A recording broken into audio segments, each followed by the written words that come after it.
mga kababayan. Rektay na din natin. Saldico, di ba? Naglabas noong, eto ba? Hindi, sa Birahan PH yata ito eh. Sandali lang, ha? Ayoko malito eh. Ang dami ho talaga nating topic, mga bossing. Oh, dumito muna tayo kay Rowena Guanzon ho, mga kababayan. Bago tayo pumunta kay Tobats. Oh, Rowena Guanzon, kung maalala nyo ho, mga bossing, ipinalabas na ho natin dito yan eh. No, ipinakita na ho natin dito, mga bossing. Yung tungkol po doon sa pagwawala ni Rowena Guanzon, mga kababayan, doon sa mall. Ito, Ating COMELEC Commission. kailangan ko lang hong ulitin, mga kababayan. Bakit po? Kasi meron hindi mga maintindihan na mga words eh. Doon sa ano ni Guanzon, doon sa kanyang sinasabi o doon sa ipinapaliwanag. Ngayon, eto, kumpletos recados kung ano talaga yung mga sinabi ho, mga bossing. Grabe. Nakipagtalo, oh. Pero ako ho, mga boss, sinasabi ko kay Rowena Guanzon, kung nanonood ka ma, Rowena Guanzon, pag umubo ka sa harap ko, ano, sisitahin din kita. May karapatan ako sitahin ka. Bakit? Eh, naka-Rolex ako eh. May Rolex ako, Rowena Guanzon eh. Oh, gusto mo, Louis Vuitton. Ayun, nando sa likod. Mga Louis Vuitton. Nakatambak lang, Rowena Guanzon. No? Kaya kung uubo-uba ka sa harapan ko, ay nako po, baka mas masahol pa. Sabi, hindi ho mga bossing, pumunta ka ng ibang bansa. Ano ba sa Tagalog ang rude? Pumunta ka ng ibang bansa, nang nag-uubo-ubo ka, nakabuka yung bibig mo nang wala kang kahit na ano. Rude ang tawag sa'yo, mga bossing. Di ba pulongges yot man? Oh, mabuti nga yung sinabi sa'yo eh, kahit pa paano, bastos, ayan. Di ba? Mabuti pa nga yung kahit sinabi sa'yo eh, wala ka bang pambiling mas? Pero yun ho yung kwento ni istorya ho ni Rowena Guanzon, mga bossing. Sinabihan ako, wala akong pambiling mas. Pakinggan ho natin para mas kumpleto recados yung mga salita na pinakawalan ni Guanzon doon. Viral si dating COMELEC Commissioner Rowena Guanzon matapos makunang nakikipagtalo sa umano'y mag-asawang Chinese habang nasa mall. Sinita raw Mag-asawang nalito na yung mga DDS. Nalito na yung mga DDS. Putik na, sino ba pagtatanggol natin dito? Si Mama Bing ba? Or yung Chinese? Nalito na. Eh syempre, mas gusto nila si Rowena Guanzon kasi bumabanat sa Pangulo yan eh. Di ba? Kahit walang kakwenta-kwenta, katorya-torya yung mga pinagsasasabi ni Guanzon laban sa Pangulo, eh may Rolex ka ba, Guanzon? Ikaw, batikos ka ng batikos at puro pagbibintang sa Pangulo, sinasabi mo. Oh. kasi siya dahil lang sa pag-ubo nasa frontline ng balita. Pa-check up mo kaya yan. Baka naman malala talaga. Hindi namin nakita kung paano ka umubo. Siyempre, kapag ka magsalita ho si Rowena Guanzon, ang sasabihin niya, paubo-ubo lang naman ako, ganun eh. Baka naman malala talaga. Baka yung akala nung katabi mo, yung Chinese, putik na yan may TV yata ito Diba?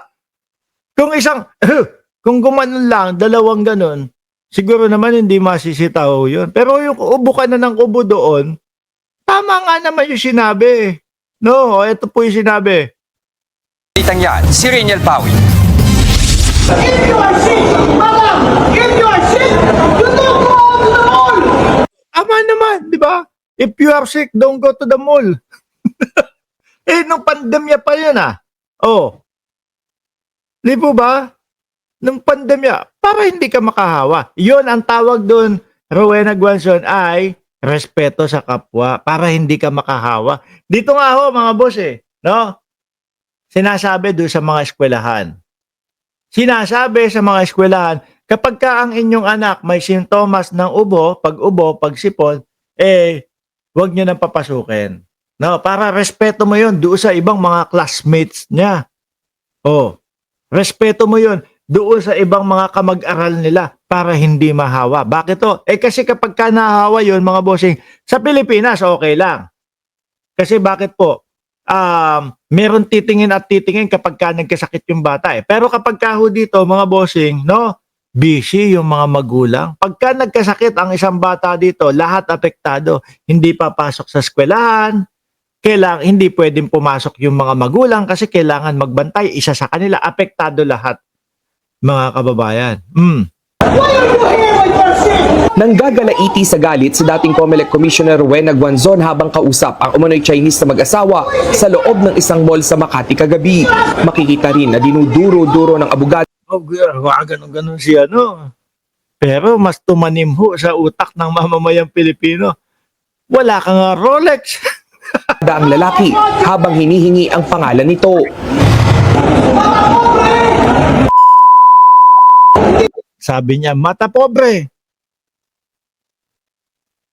Ba't niya nasabing mata pobre? Dahil doon sa sinabi niya wala ka bang pambiling mas? Baka mamaya, Guanzon, ikaw lang ang nagsabi niyan. Di ba? Sabi ni Mary Rose Valenzuela, very stuck po ang mga Chinese, lalo na pag ubo. Eh, oo.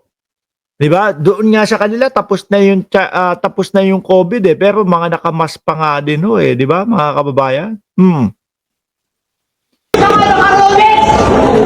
Hindi ka nga naka-Gucci! Kukuha, Guanzon, tatayo ako dito kapag ka, gusto mo, box nito, Guanzon, pakita ko, baka sabi mo, peke naman yung Rolex mo. Hindi, for the sake of lang, baka sabihin, sandali, atras ako,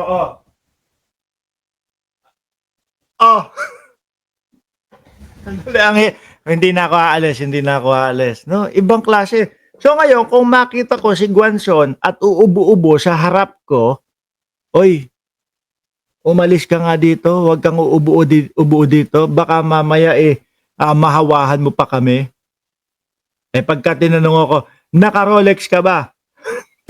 Di ba, ay siya? Ayan, isuot ko 3 o 4. No, ayan, pwede kitang naka-Gucci ka ba? Louis Vuitton pa, gusto mo? Di ba? Sino ho ang mas mukhang mata pobre, mga kababayan?